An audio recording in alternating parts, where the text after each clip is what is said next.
Hi guys, Will here with this week's interview chair. This week we have Mr. Jeffrey Pepper.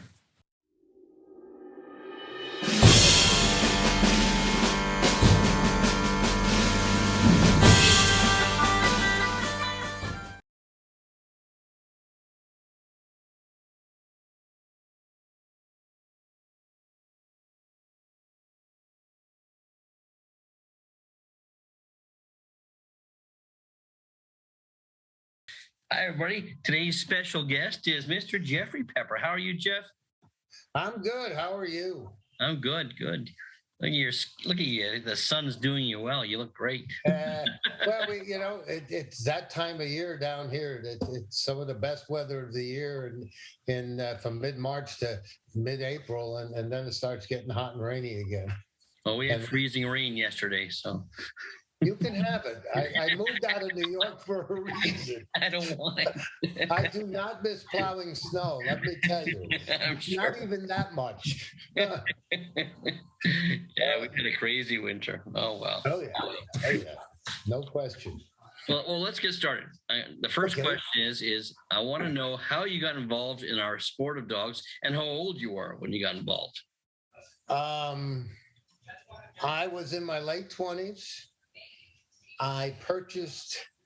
I was living on my own, working, and for those days making a pretty damn good living. I was making over 20 grand a year in the '60s, in the late '60s, and things were a whole lot cheaper then. Gas was like I don't know, 49 cents a gallon or something like that. Maybe less than that. I bought my first house in '69, right after I got married, for $34,900, if my memory is right. Or maybe it was 36. It was a nice sized 4-bedroom house on a third of an acre in a development in Rockland County, New York. So nowadays that thing would be worth probably $1 million or close to. Oh, sure. Yeah. Things change. Yeah. Anyway, I bought a golden retriever. I was living in an apartment and got married to Barbara, and who got me. She had a golden. That's what got me into the goldens. I grew up with dogs. I had my first dog when I was probably 5 years old. It was a American cocker that looked more like an English cocker, because we're talking about the late '40s. Yeah. And they didn't look anything like they look like now.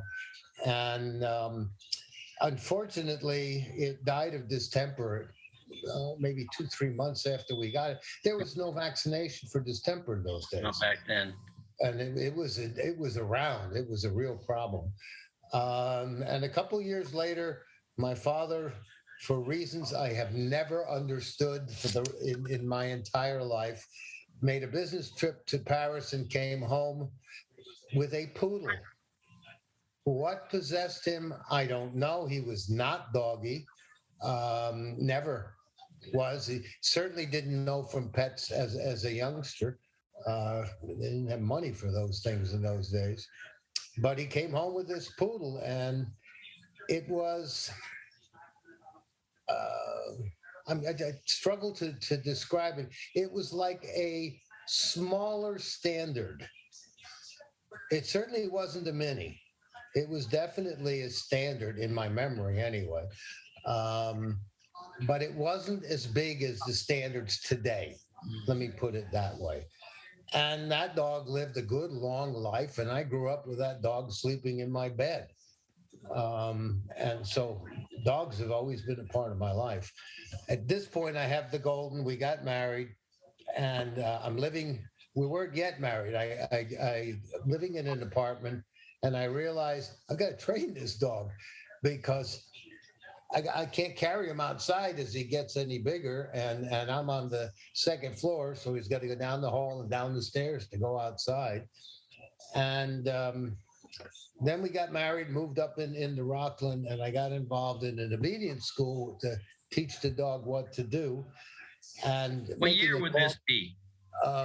68 or 69, somewhere, probably 69.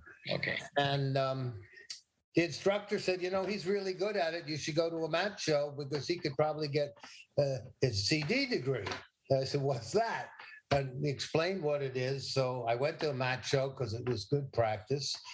And about the third, fourth one I went to was in New Jersey. Match shows in those days were big deal. Yeah. 5, 6, 7, 800 dogs was not an unusual match show. And the judges were all people who knew what the hell they were talking about in those days and were interested in judging at some point, or they wanted to judge their own breeds.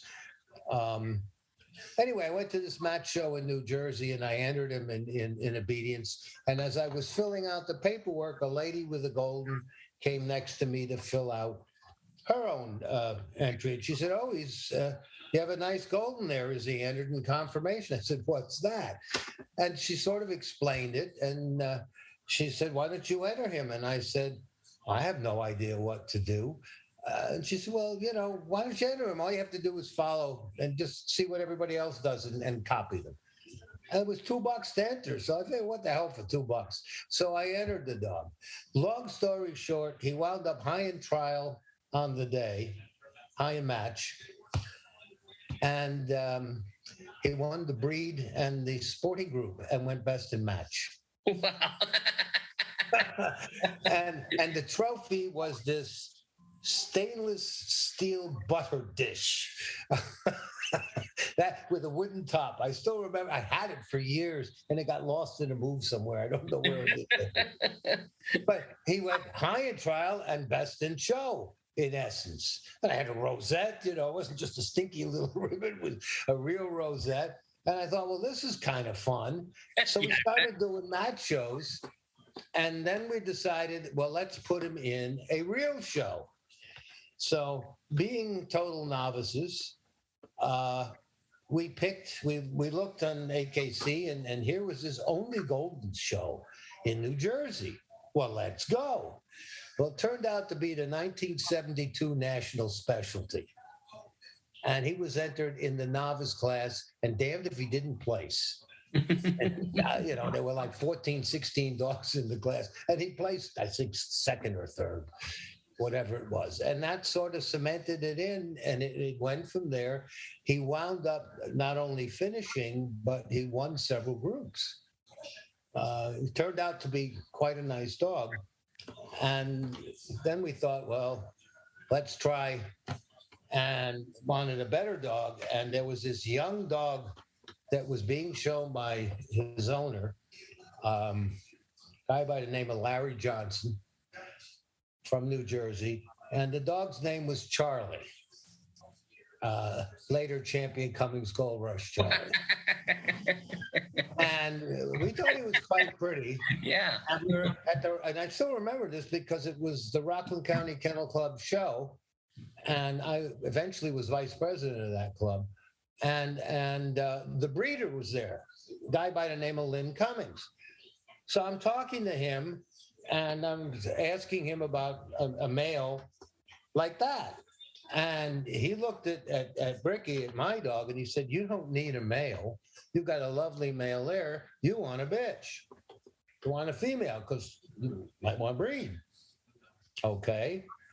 He said, well, I did a repeat breeding of Charlie's litter, and I have a lovely bitch in that litter. Would you like to come and look at her? Okay. So we drive down to New Jersey and go look and wind up buying this bitch puppy. I think she was an outstanding dam. She had 4 or 5 champions, 6 champions, 7 champions to her credit. I'd have to go look it up. I don't remember anymore. But she was good. And she, of course, finished. And that it grew from there. Bought another bitch. That was Poppy. And gave her eventually to a new handler who had apprenticed with the Forsyths and then with Bill Trainer, who was giving Barbara some hints, showing her as a special, and she was actually winning breeds. And in those days, golden bitches were best up and dogs were best to breed. And that was kind of written in cement. It was very unusual for a bitch to win the breed. in Goldens in those days. And Poppy actually wound up changing that dynamic. She entered the Golden Hall of Fame after was the first bitch, and I believe it was 25 years that had made it in. There had been lots of dogs in that time, but she was the first bitch in 25 years that had made it into the Hall of Fame. Anyway, we gave it to Elliot. It was Elliot Moore. I knew that. A newly minted handler. I think just married or just about to marry Linda. So we're going back at 77, 78 maybe, 78. And there was another handler who really wanted the bitch. You can guess who it was. I don't know whether I want to get into that story here. I don't know. I think we should. It's better not to. And I eventually, that individual made my life quite difficult for a while. And I finally said to him, look, when I'm dead and buried, you're not getting this bitch. So just forget about it. And Elliot took her, went best op, put several groups on her in the first month, and went best op at the National under Bob Wills down in Virginia, Fredericksburg, I think it was, in Virginia. She went best op to Charlie, actually. Okay. Or was it Teddy? No, it wasn't. It was Gold Rush's great teddy bear. Okay. Okay, who was a half sibling. I think I remember seeing Charlie he came up to the show of shows with Bill, and I think 1975 around there. So yeah.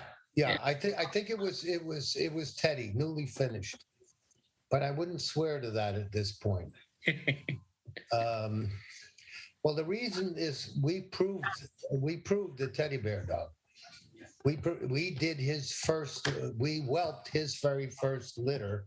He was not yet a champion out of the bitch I bought from Lynn, who was a Charlie full sibling. So it was a really tight line breeding without our realizing quite how tight it was.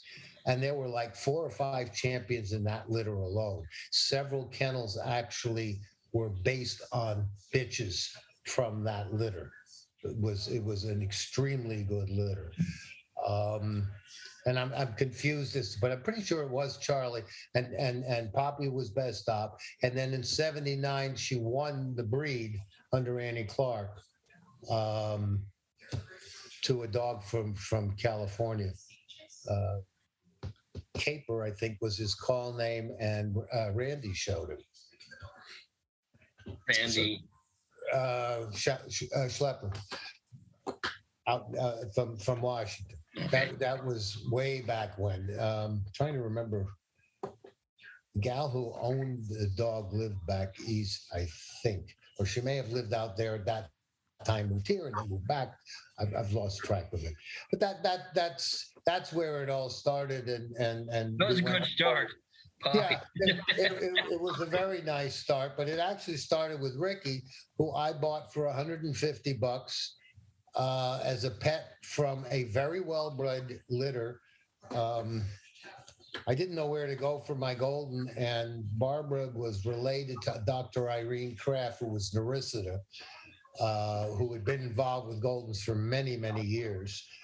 She lived in also nearby where we were. And so I went to Irene and asked where I could get a decent puppy. She sent me to this litter. It was a very well-bred litter, but this was a pet dog, and $150 was a lot more money in 1968 than it is now, but it still wasn't a whole lot of money. And it all grew from there with the Goldens anyway. Yeah. And then PBGs started in 84. 84. Okay, well, let's hear that story. So you went from, how did you decide on PBGs? What made you? Well, it's kind of interesting. That story I could tell you. It's a funny story. I was still friendly with Bill, at this time. Bill actually turned Poppy down. I asked him first, and he wasn't interested. And that's when Elliot started feeding Barbara these hints of how to, how to make her look better and do even better than she was. I remember one day she won the breed, and Bobby Barlow was handling one of the dogs. And he said to her, I'm glad you won the breed. There's no way that any of these dogs can beat the quality of that bitch. And I had the greatest respect for Bobby before that, but after that and going forward, I really had tremendous respect for him. He got beaten, and he went out of his way to say how nice the bitch was, and there was no way his dog should have beaten the bitch. And handlers today, they'd have a hard time doing that. I think many of them would anyway. Yeah, Bobby was a great guy. He was. He really was, and he definitely missed. I remember how upset he was when the bug died. Anyway, the PBGs. Bill was showing a dog called Champion Westfall's Bearing Gifts, a wire-haired dachshund bred by Peggy Westfall. And I really liked this dog. I thought he was cuter than hell. He had a really nice temperament. And so I thought, I'd like another breed, maybe get a dachshund and get a wire. And I went to Peggy. She didn't have one. She said, check with D. We went to D. Hutchison. D didn't have one. And she said, there's nobody around who has any decent wire at this point. You don't even have to bother looking. And she was right. There wasn't. But I always liked the look of that dog. And I always liked that dog. And then maybe 3 years later, that was the year that either Lily won or the Irish Water Spaniel. I forget which it was that year. But Ann Snelling figures into this story. Yeah. Ann took an ad in Dog News with a picture of one of her PBGs. They were not yet even recognized in Canada. There was a new breed. She'd brought over Clouseau. Do you remember Clouseau? I remember Clouseau, yeah. Okay, she'd brought over Clouseau and from the UK and brought over somebody else. I don't remember whether Garrett was showing Clouseau. And he put several bests on the dog. And I thought, well, this is really cute. I liked all the fuzzy face. I've had this since the mid-'60s. So, I always thought that was kind of cool. And so I got in touch with Ann, and she said, well, I don't have anything now, and anything that I have in litters, I'm not letting out of Canada until we get the breed recognized.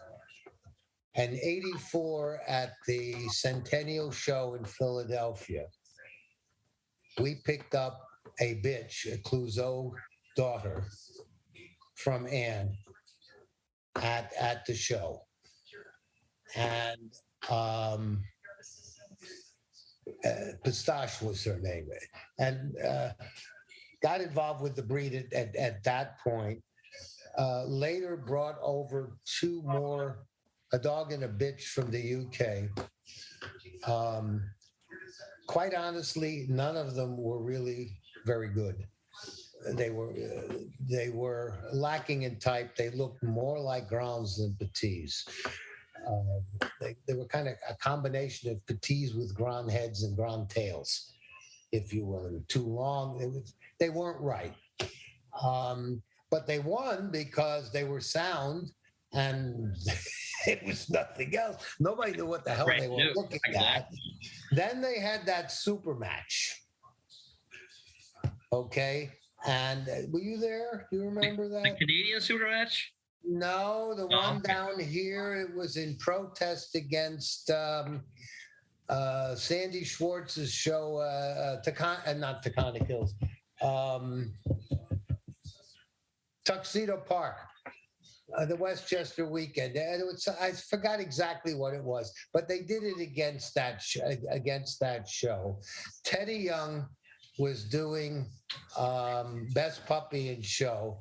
And there was a Petit puppy there that the Barths had bought from, oh God, I can't remember. I just had it too. I've just lost her name. Bought it up in Canada. A Basset gal who had petits way back when. Basset guy. No, a lady.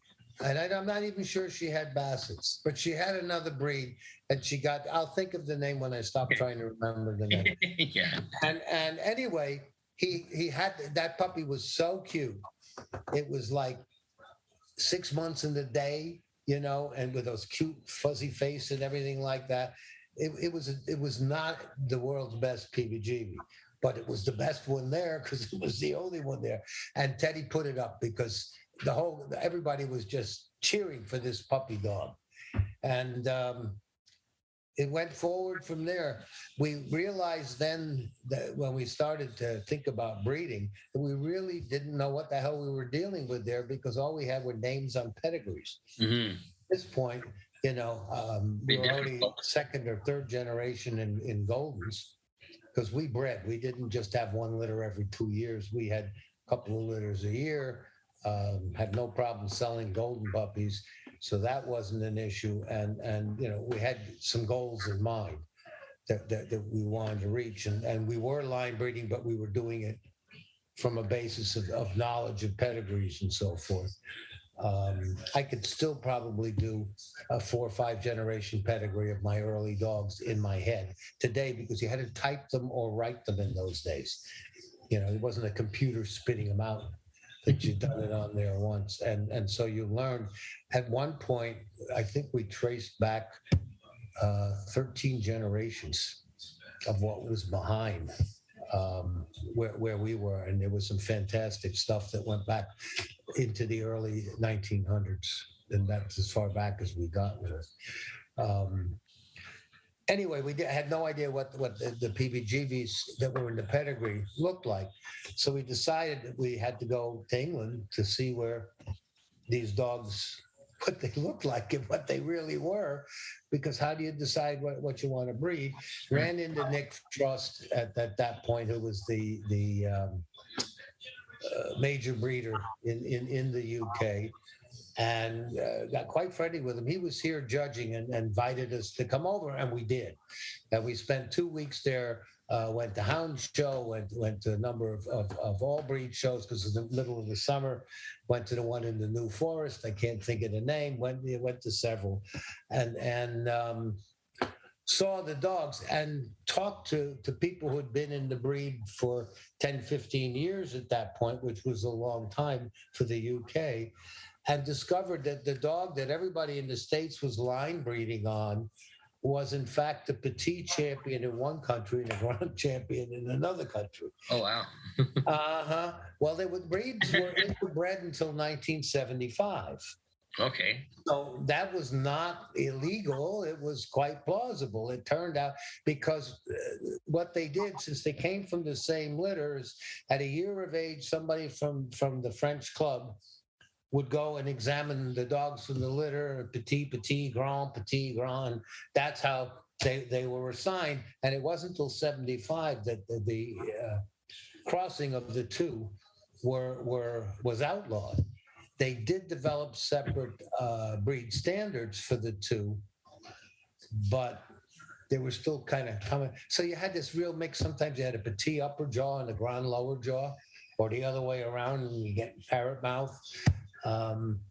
It's why you still find long, low petits that have grand type heads, that have a head that's more characteristic of a grand basset than a petit basset.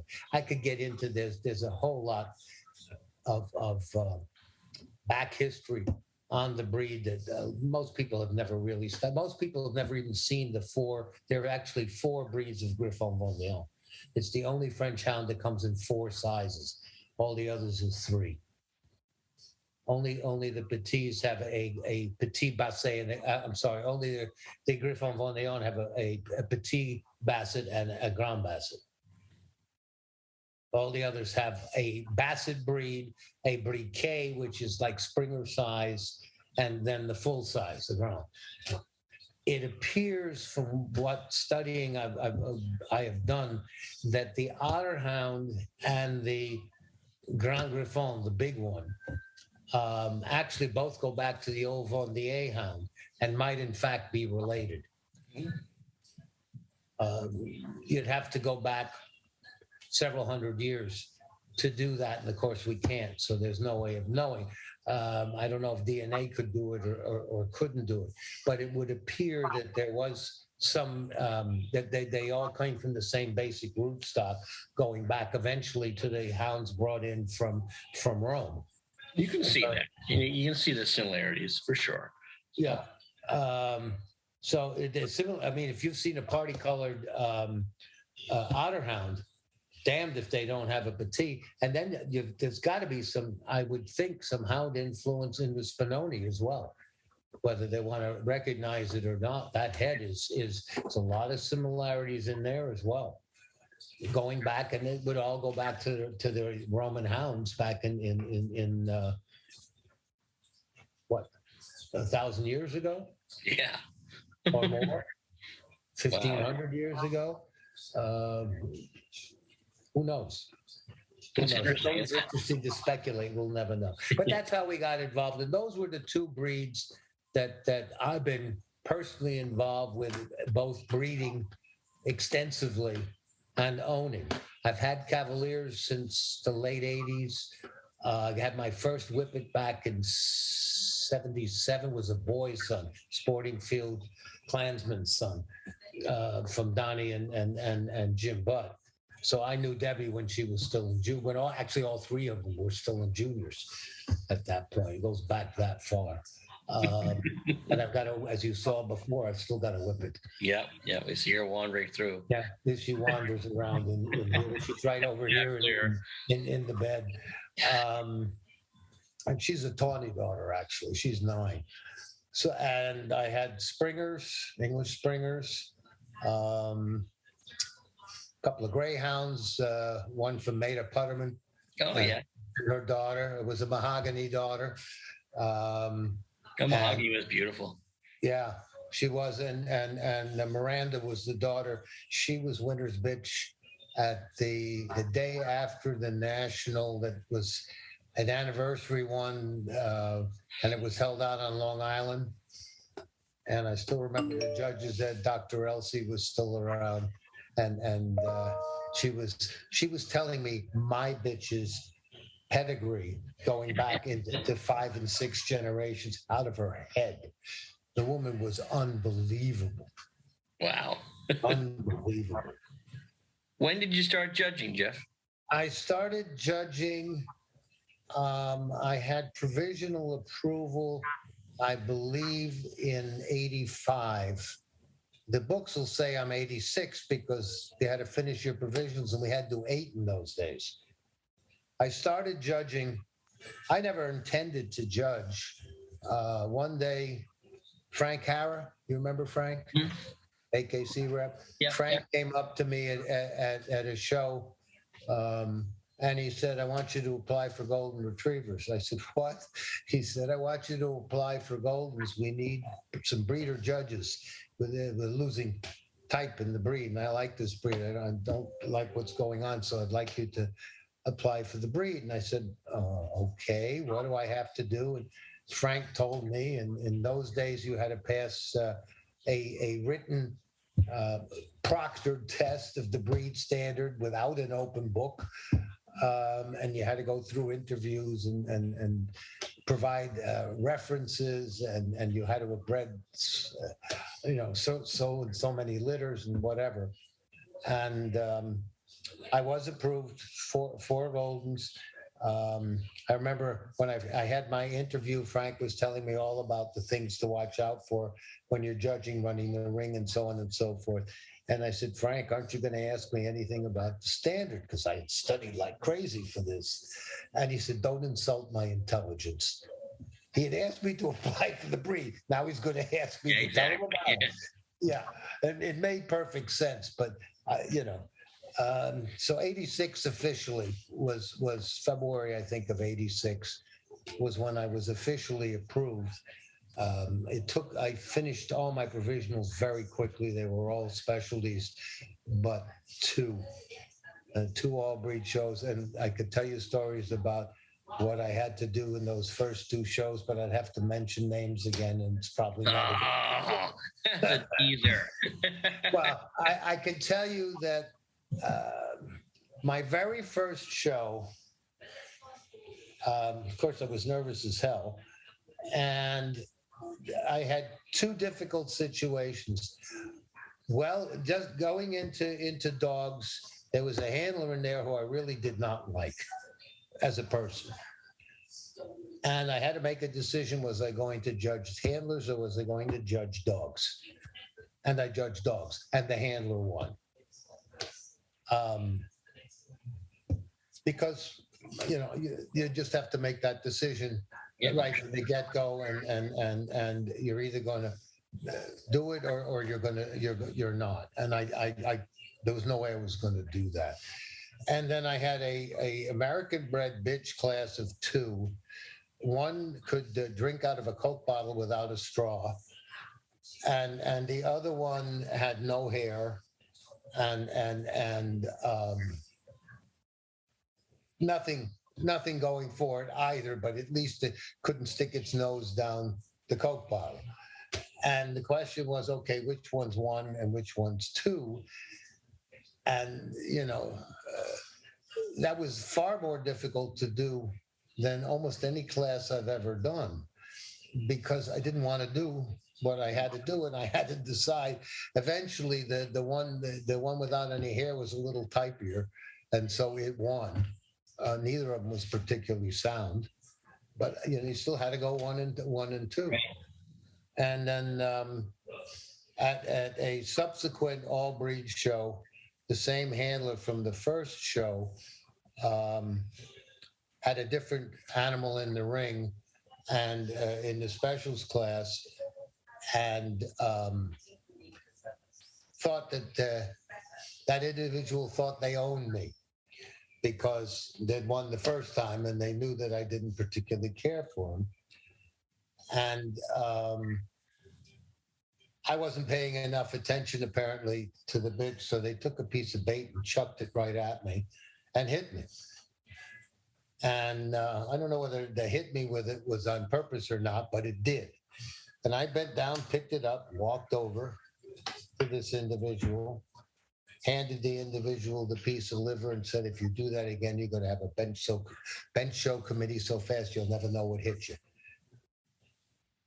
Who the hell do you think you are? And walked away. Yeah. Never had a problem with that person again.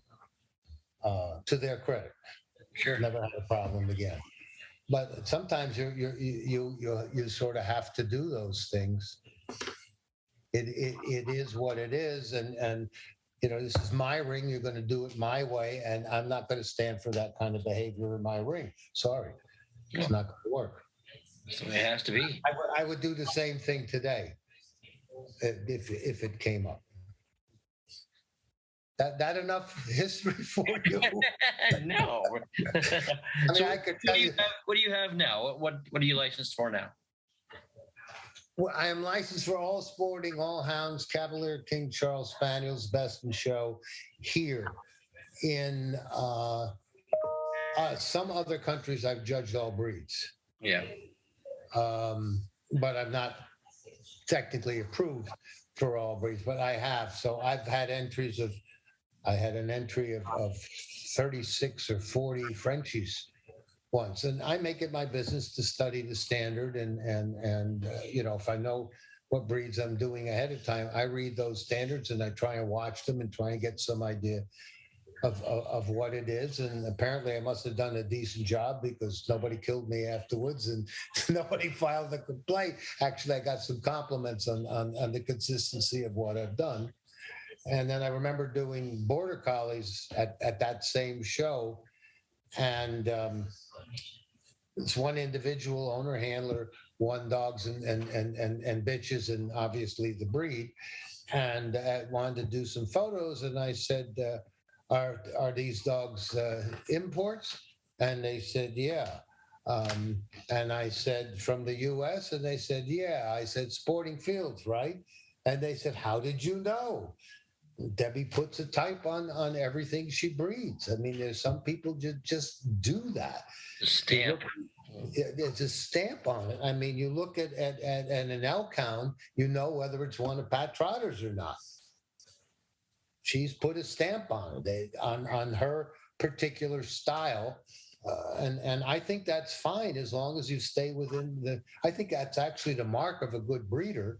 Oh yeah, when you can recognize who has families. established a style within the parameters of the breed standard, such that you can look at the dog in the ring and say, "This is a XYZ Farms dog." Or bitch or whatever. And you used to be able to do that. I can still, in my own breeds, in Golden certainly, I can guess way back what these dogs go back to in many cases, because that stamp is still buried in there. And today, that's very, very rare. There's so few that really put a mark on a dog, on a dog. Bloodhounds from Susan Hamill out in California, for example. You can pretty much see what's going to come. There's a consistency to it. Connie Miller's Golden, certainly. There was no question that was a Malagold dog. For sure. That came out. We don't have those big breeders. There are a couple of ladies up in Ontario, I think, that bred English setters. And damned if they didn't, and I can't think of their names now, but they bred beautiful English setters, or still do. And you could pick out. Yeah. Their dogs stood out as coming from there, like Eileen's stand out. Right. There's those few, but we need more of those.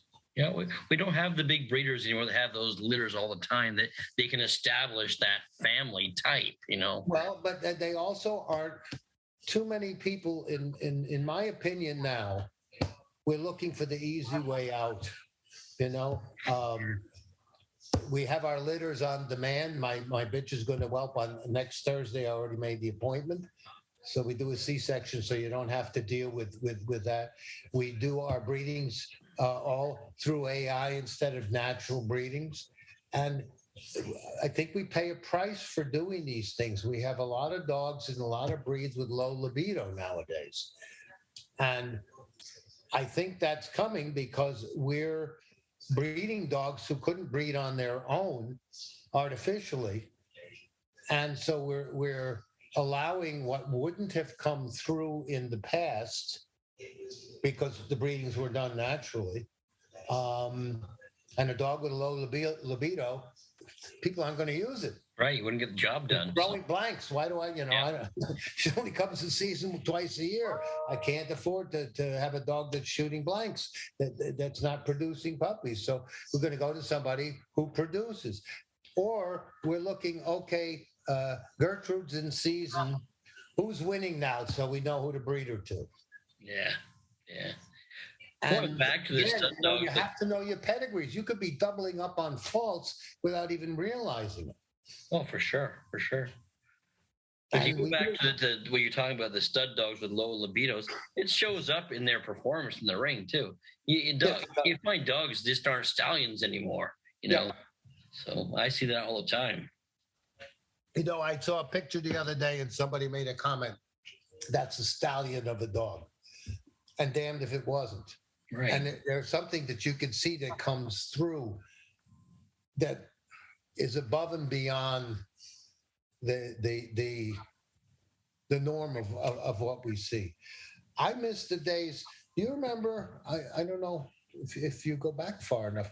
I can remember going to shows and watching wire fox terriers, and there'd be 3 best in show dogs in the breed ring, or 4. Yeah. And they were worthy best in show dogs, every damn one of them. And they fought tooth and nail, those handlers. Every hair was in plate. You remember that? Do you go back for that? Okay. Yeah, my first show was 75, so I was 74. So So you did. I remember watching Bobby Fischer, Peter Green, and we could go. start naming. And these guys were commensurate terrier people, and these dogs were put down magnificently. And who's going to win the breed today? And they did this consistently. Instead of running away from the competition, they ran too. We didn't have as many shows back then, so they all had to go to those shows. Yeah, I remember the Florida circuit, the year I think it was. Oh my God! I was working for Bobby, and it was Clay was there and Pete was there, and the Wire Fox Terrier breed was 10 deep to sit and watch it. So absolutely, and other rings also. But I picked on Wire Fox because that to me, that was like the epitome of these really showy ass dogs. Oh, they were stallions. Beautifully put together, magnificently put down, and perfectly handled. And the sweat that was pouring from the handlers working to get these dogs up on their toes and looking right. And you don't see that maybe in the group ring, but even there. Yeah, that's really don't. Not the same. I know what you're saying, because like you would almost mark your schedule. I want to go watch Wires. I want to watch Wires. Yeah, there were certain breeds where you could do that, and there were other pointers at one point. Well, I remember watching Irish. Pointers was amazing. Yep. Back in those days, and there were other breeds as well. Goldens, not so much. Well, I remember going to a show. It was the Cherry Blossom Circuit, and I was taking pictures. I was about 11 or so, and there was in the Irish Setter ring, because that was my family breed. And there was George and Janie and Tommy and Bobby was there, and it was just Yeah. So I did one of my first assignments in Irish Setters was in Kentucky, in Lexington, on the circuit, and they had an Irish Setter specialty. I had 130, 140, whatever the hell, huge entry, and George had an absolutely stunning young bitch. Cloverleaf Rebecca. Yeah, exactly right. And man, she caught my eye. And she came right through it. But the standard says brick on brick. And damn, most of them had a head that was brick on brick. None of this. Yeah. And they had fronts. They had angulation in the fronts. Their shoulders weren't pointing at the ears. I mean, I could go on and on and on with it. When there's that many entries, they make everybody better. Rebecca, I had lost it for a second, but absolutely. And she was immaculately presented, but so were so many others in that ring. It was so much fun. If you wanted to compete with those guys and those women, you had to try to be as good as they. You had to be as good. One of the most fun experiences I ever had judging. I'm in the Midwest. I think it was Kansas or somewhere in that neck of the woods. And I'm doing the hound group. I'd done gun dogs on the day, and I'm doing the hound group. So I have not seen any of the hounds. Now, I personally don't like that. I would rather do the sporting group on the day I'm doing the sporting group. Right. I chose the dogs. Let me, let you do your breeds. Why reinvent the wheel? But that's a separate story. And so I bring them in one at a time, but close together, just enough space between it. I can look at each dog quickly, individually, and get a sense of how well it's using himself and how balanced it is and so forth. And the Afghan comes in and starts going, oh, that's a gorgeous Afghan. That's probably going to win the group. I'm thinking. Boom, boom, boom. More of them come in, and a whippet comes in, and I'm going, whoa, look at that whippet. She's stunning. That's going to, I'm going to have a problem here. And it came down to, in the end, I have the whippet and the Afghan. And I'm having a dreadful time deciding which one is one and which one is two. So I take the two of them around together. They're both really good moving sound dogs. Down and back, clean both ways. I got to make up my mind. You just can't stand there. They're not going to get any better. You've got to make up your mind. So what am I going to do here? Well, I've seen other Afghans that moved as well as this dog, and were as type he is. This dog had gorgeous type, really pretty headpiece, just really pretty type. And I'd not had him before, nor had I had the Whippet before. These were two brand new dogs for me. And the Whippet is stunning. She's got a magnificent headpiece with a really dark eye that just sucks you in, and a good strong underjaw, which is so hard to find anymore. And she holds her curves going around the ring, which is very rare in Whippets nowadays. Most of them tend to flatten out as they're going around the ring. This bitch holds her curves. Which one is going to win? I love them both. I finally decided, okay, the Whippet is winning because I've seen other Afghans that move just about as well as that one, that are pretty much as pretty as this one is, but I haven't seen another Whippet hold curves like that and be that pretty. So the Whippets won and the Afghans too. Kind of a silly thing to make up your mind on, but I need something to hang my head on. Oh, for sure, for sure. And as I'm giving out the rosettes, I asked the two of them to wait a minute while I give out 3 and 4. And I said to the two of them, I want you to know how I made my decision and why. Because I love both of these and I want to see them both again. They're spectacular dogs. All right. And I told them what I just told you. The dog was the Mowgli dog. Oh. 4-time national specialty winner, 3-time, whatever. Okay. And the bitch was Tawny, who was the #1 hound the following year, I think, or the year after that. So 2 magnificent dogs, neither of which are around anymore. So I'm quite comfortable telling you that story. Both of whose breeders I have tremendous admiration for what they do and their dedication to their breeds and what they've produced over time. Okay. Yeah. And I have to say, Jay said to me, I have to agree with you, which is quite something to say because they both wanted that group. Oh, sure. Yeah. That was just stunning in there. That I had more fun doing that, going through all, and you notice I didn't say anything negative about either one. I don't like fault judging. I'm looking for the positives. They both had them. Which one had the one that outweighed the other? I had to come down to something that's really relatively simple that held the curves. Sure. Except it isn't. And so there it was. They're both outstanding dogs. That for me is fun. My story about the two golden bitches in my first assignment, neither of which was really worthy. I probably should have withheld and been done with it. And I could have justified it. It was my first assignment. I wasn't going to kick dogs out of the ring. Now I would do it. I'll take as many times as you offer it to me. I will take the second opportunity, that group opportunity, and have another opportunity to judge like that. The closest thing to it was when I did the hound group at the Garden. But that wasn't as difficult for me as those two were. Wow. That's something. So that's how much respect I had for both of those animals. So as a judge, what advice, like I'm starting to judge now. I just got the first half of sporting up here.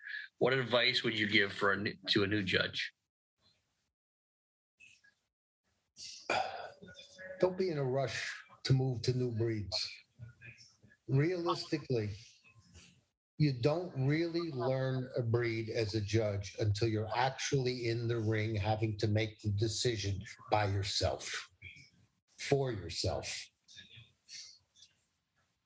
It takes 6, 8, 10, 12, maybe 20 times before you really are comfortable with a breed that's new to you. Now, I'm not talking about breeds that you showed a whole mess of them. Yeah. I'm talking about those breeds that you didn't. Okay, not necessarily your first bunch, because your first bunch you probably pick breeds that you're familiar with, and then you start branching out. But don't be in a rush to move on, and look at positives before you look at negatives. Eventually, you get stuck with negatives. Okay, yeah. But I'd rather say I like the mouth on this one better than the one on that one. then I don't like the mouth on that one. Right. Stick with virtues. It's a different. If you look for virtues, you won't go wrong. If you look for faults, and well, I can't use that because it's got a bad bite, you might be throwing the best dog in the ring out. And the one that looks different than all the others is not necessarily a bad dog. It might be the best. Right. I've seen that a lot. We've all seen that a lot. We've all seen that. If sometimes you get one good one in, and there's 10 mediocre dogs, and the one good one stands out like a sore thumb. It doesn't look like the other. They don't have to all look the same. They can look different. That's fine. You're supposed to pick the one that comes closest to the requirements of the breed standard. For me, I cannot divorce movement and structure from type on any breed that has a job. Maybe on some of the toy breeds whose job is to be carried around or to just hang around, I might be willing to compromise on that. But I can't separate movement from type on any breed that has a job, because they can't do their job efficiently if they're as efficiently as they possibly could if they're structurally not sound. Right. That's part of type. I believe so. For me, it's part of type. So, everybody quotes Annie, and Annie said it. First, I sort on type, and then I pick the best movers of the bunch. I have trouble doing that. If I'm judging Goldens, I need a good moving dog who has type, according to the standard.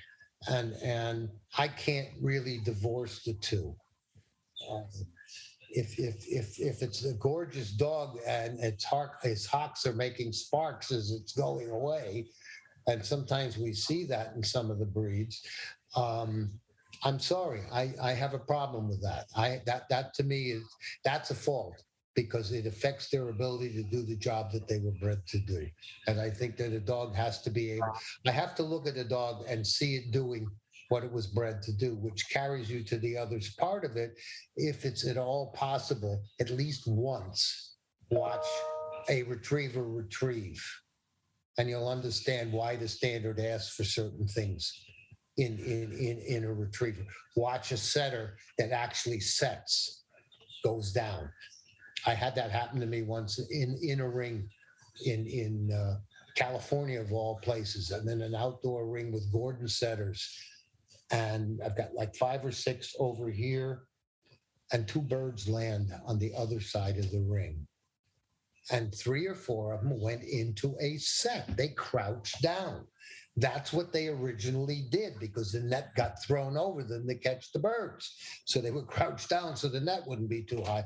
They instinctively did that. And the handlers are yanking to get him to stand up again. I said, no, let him be. That's their instinct. Let it be.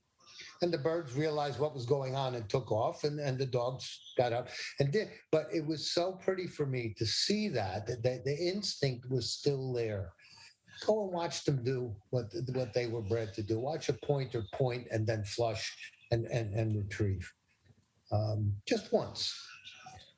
And those who did the old Sporting Dog Institute, the first 2 that were done back in the 90s, that DJA did with AKC.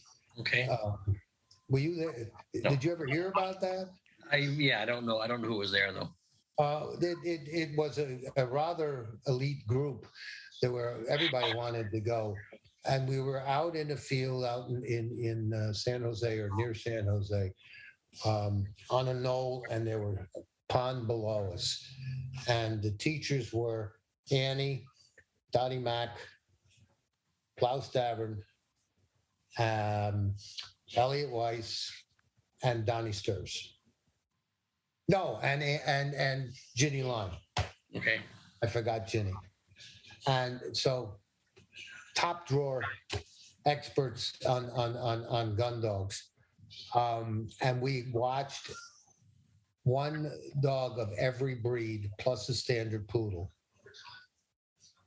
do what they were bred to do. If they were bred to work in duels or in a small group, then you'd bring two or three. So you'd have the three setters out together, perhaps. There was no Irish red and white in those days. Just to see them honor each other, which they're supposed to do. Some of the hunting dogs are supposed to honor the one who's got the initial retrieve, and the other one's supposed to stand there and not go after. Watch this stuff. Watch what that standard poodle did. Watch what that American cocker did, and bring back a bird. You understand why the size of the teeth and the length and size and depth of the muzzle becomes an issue. You know, why some of these things are in the standard, why some of the standards ask for the coat to wrap the body, not to stand out from the body, and how we bastardize that for the show ring and make what the standard asks for incorrect for the show ring, which is just wrong in my opinion. People know not to show me an overly fluffed and puffed golden retriever, because they know I'm not going to use it. Right. I'm going to show them what they did. I had somebody come in my ring while I was still judging with a Labrador, and they had literally taken and fluffed out and brushed the tail so it was round. That ain't an otter tail. They're not round and big and fluffy. And I looked the handler in the eye and ran my hand right down the tail. And they looked at me and I said, "Who do you think you're fooling?" You know, I'd never seen anybody do that in a lab before. I've seen it since. Yeah. You know, what are we really doing here to breeds? We have a number of breeds that specifically say should be shown untrimmed, that emphasize it in any number of different ways, and yet we trim them. Can't help ourselves. No, but are we doing a service, or are we I know, doing a it's going to be a line. That's really the question. Yeah. That you deal with it. If you're taking a retrieving dog, going back to my Goldens, that comes from Scotland where it's cold and damp, okay, and the water is really cold, why would you want an open coat that's going to soak up water and bring that cold water and chill the body? Yep, exactly. It would be exactly wrong. So the standard says a waterproof jacket that wraps the body. That's what it asks for. It asks for it because that's what it needs to do its job. And we're taking it and we're doing away with it. Yep. The PBGV standard asks for a casual, natural, tousled breed. And we terrier them. Even to the point of doing eyebrows like on a schnauzer. You know, and what are we doing? We've taken setters and we've given them underlines and trimmed the bottom of the stifle so it's coming in, you know, and a perfect underline and the whole bit. What are we doing here? Why are we really doing that? Why do we have Havanese that are supposed to have a silky coat and we have a cottony coat and we reward them? Yeah. Why do we? Comes to education. I'll give you one more just because this one really bugs me. Okay. The American Cocker Standard, and I'm being very careful in saying American Cocker. The American Cocker Standard says shall be trimmed to show the natural outline of the dog, excessive coat to be faulted. Okay? And we're now showing American Cocker Spaniels with the hair down to the floor in the same way you have on a Yorkie. And you know that that's the case. You've seen it. So have I. For sure. Excessive coat. And why are we doing that? I mean, it's exactly the opposite of what the standard specifically spells out for you: to be shown, trimmed to show the natural outline. That's a quote. Yeah. And we don't have a natural outline. We have no outline. It's gone. Yeah. And we have this soft cottony coat. And I know of at least one Cocker Spaniel that literally drowned because it hadn't been cut down and it had all this excessive coat. Water weighs 8.5 pounds a gallon. We got a 15-inch dog that weighs 20 pounds, 25 pounds, 30 pounds, and it's carrying 8 pounds of water. The dog drowned. It wouldn't let go of the bird that it was bringing back, and it drowned and died. That's crazy. It just doesn't, and that's a fact. I know who the dog is. Wow. So the standard. No, I don't know the answer is. It's just. So my advice to judges is please follow the breed standard. Yeah. And if you make it clear that you expect that the Goldens will not be fluffed and puffed, they won't. Yeah, if you become known for that, they'll do their best not to do it. Exactly. Yeah. And you can make it known. I've had handlers I had one handler brought me in a Golden, and as I'm going over the dog, I go like this, and I can feel the silicone. Yeah. My fingers are literally sliding from the silicone that's on the dog. Never mind that it's all standing on end. And I looked at the handler and I said, don't you ever bring me a dog with all this crap on its coat again, or I'll excuse you from the ring. And they never did. They said, thank you. And that's it. They don't. They bathed the dog before and they take the crap out of the coat. And by the way, that dog won the breed because it was still the best thing in there. And when it came in the group, it didn't have any of that crap in the coat. Yeah, I get that because it's not going to produce a year. You're judging breeding stock, so. Yeah, I've always judged as a breeder. I have a problem putting up a dog with a bad mouth, even if the standard doesn't disqualify it. Particularly if it's a wry mouth or a bite that is uncomfortable for the dog, so they can't eat properly, or a level bite where the teeth are wearing down and you can literally see the nubs. Yeah. You can see that the nerves are going to come out from the constant contact on there. I have a problem putting that up. Yep. Over the years, you've had plenty of mentors and you touched on a few of them. Who would you think was your primary mentor in this sport? Dottie Mack. Oh, yeah? Good. Oh, yeah. I got to know Dottie really well, to the point she used to call me. In the last years, I got a call from her every day until the memory started going. And for many years, I was getting a call every day from her, or I called her. And sometimes it'd be a 30-second phone call, and sometimes it'd be an hour and a half. She certainly taught me a lot. Going back, Paige Elliott was a friend, and we talked an awful lot about not just movement, but Goldens and Golden history and so forth. I have some books of hers back there in the bookcase, including some really, I have a copy of Sportsman's Cabinet that she gave to me. That's 1803, 1804. Those would be the two major ones, and Ginny Line. Yeah, I knew you were close with Ginny, yeah. Yeah. And Ginny, of course, was close to Dottie. But I lived near, when I moved to California, I actually lived near Dottie. So I saw her a lot. And more recently, Pat Trotter. Yeah. For the same reason, because she was there.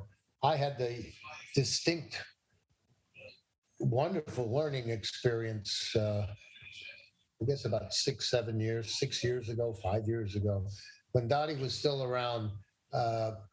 And I was out visiting in California. I got a call from Pat to pick Dottie up and come over to her place.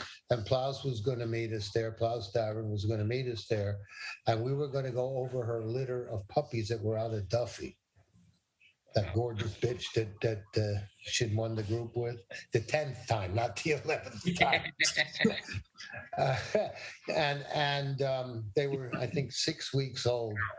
And what happened was the three ladies were sitting across from me. Jen was feeding me the dogs, and I had them on the table. And the idea was I would go over all the dogs and verbally describe what I was feeling so that we all didn't have to try and go over 6-week-old puppies who weren't going to stand for it. Right. You know, no puppy would. And certainly that would be fun. Yeah, exactly. The bitches were fairly easy. We came to dogs, and I went over to the dogs, and then Pat says, "Okay, what do you think? Who's your number one pick?" And I said, "Well, this is a problem because it depends whether you're picking as a breeder or picking as a show dog. You're picking a show dog or you're picking a breeder." And she said, "What do you mean?" And I said, "Well, this dog has just the right temperament to be a show dog. He's full of himself. He has all of the attributes of a really showy dog.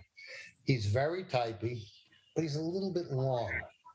It doesn't have quite as good a front as this dog over here. But this dog's a deadhead. He'd rather go sleep under the chair than run around with the other puppies. So I don't think he's going to be as good a show dog. If I were picking as a breeder, I would pick him because he's cobbier and he's got a little better front end. And I think he just holds himself better. And he's really pretty, they're both really pretty moving, but he's the better mover of the two because he's got that little bit better front. And, you know, they got to be, it's a square breed. So, and the type was excellent on both of them, right? As you would expect from Pat. And so I would pick this one if I were picking with my breeder hat on, and I'd pick this one if I were picking with my show hat on. And she said, "That's our conundrum, and that's why you guys are here, because we can't decide what to do between these two." And you've you picked exactly the right things to go. Well, I was so honored, number one, to go over the puppies. And as we're talking about, you learn all these little nuanced things that you can only learn from somebody who's seeped in experience. It's like listening to David Fitzpatrick talk about the peaks. Yep. Those little quirky things that are peak things that are really part of a peak, but you never hear about, and you certainly don't hear in seminars. And the same thing was going on here. Dottie had heard it before. I don't know whether Klaus had or not. I had not. There were things there that I hadn't heard before. And I'm the one who's doing the talking, so that makes it harder. For me, I don't know whether I was being taught and that was what was going on, or whether they were being lazy. They could all sit there and drink their wine while going over the puppies. So which one did you end up picking, or did they all end up picking? We all agreed on that. There was one bitch that was clearly the standout. Yeah. So that one wasn't difficult. They wound up keeping the breeder dog. And he's the one that now has several bests. Oh, wow. But the one who was the showier one is the one that's up in Washington State that's done some serious... Oh, yeah, I've seen that dog. Okay, wow, that's something.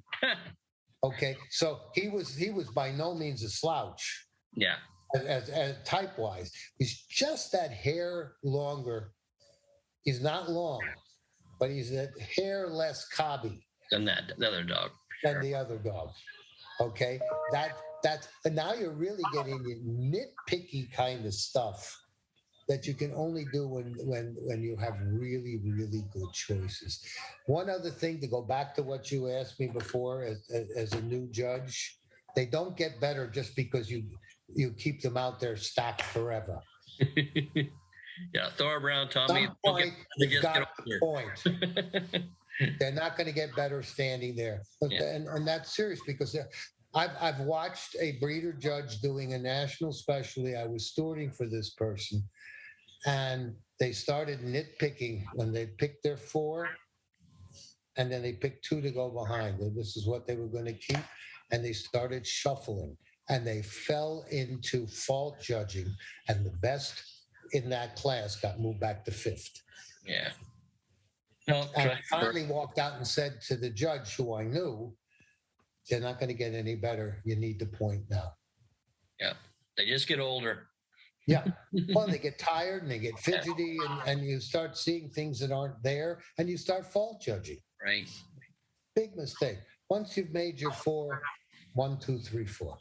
I have one more question for you. Sure. If you can meet the 20-year-old Jeff, is there any advice you'd give him now? Be patient. Be patient. Yeah, that's probably good advice for a lot of us. It probably is. And the other thing that has nothing to do with dogs is what we were talking about before we started.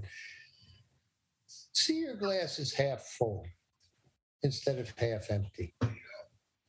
Understand that use your abilities to your best advantage. And you can still do this, this, and this, even if you can't do that and that. You know, to sit there and get angry because you lost on the day, or to get bitter because you can't, you don't have the best in show dog and somebody else has the best in show dog, and you've had all these years and you still don't have a best in show dog. Look at what you do have instead of looking at what you don't have. And look at the blessings. Look at the blessings that you have, and then some of that is because of this, and it certainly has made me look at life a bit differently because you see your own mortality. Right. But even as a 20-year-old, we're always in this damn rush. Be patient. Yeah, I agree. It takes a long time to really learn stuff well. And that certainly goes for breeding and for showing. You think you've bred 2 champions. Well, you know everything now. But let me tell you something. I'm judging 36 years. I'm over 50 years in dogs. I won't go tell you how many over, but it's over 50. And I was sitting last week at our shows outside the ring watching the toy group, which I don't do. I only do 1 toy breed. And I watched the Havanese and I thought, geez, that's an awfully pretty dog. I wonder if it's as well made as it seems to be moving, because you can't tell with that coat from outside the ring. So I asked the handler after she won the group, I asked her if I could go over the dog because there were still 3 more groups to go, and I knew she was going to take a break. And she said, yeah, my crate's over here. I said, no, can we go in the back? And we went to her setup, and I put my hands on the front, and damned if that dog didn't have a gorgeous front end on it. And that's what I really wanted to know. I already knew it had a pretty face because I could see it, but I needed to put my hands on the dog and feel what that layback was and what that return was, and if it was as good as it appeared to be from the way the dog was going, because sometimes they're foolish.